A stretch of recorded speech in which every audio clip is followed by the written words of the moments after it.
Kapag ikaw ay nahatulan na, tatanggapin mo na lang ba? Kahit hindi ito pabor sa'yo.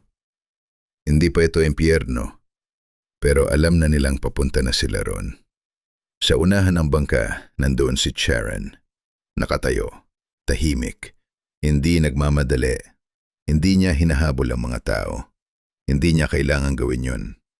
Alam na niya kung saan magtatapos ang biyaheng ito. Sa likod niya, may mga katawan na pilit lumalayo. Nagkakagulo, nagkakabanggaan, parang may tsansa pang makatakas. Pero alam natin, wala na. Sa panig ni Sharon, kalma ang tubig. Walang alon, walang galaw.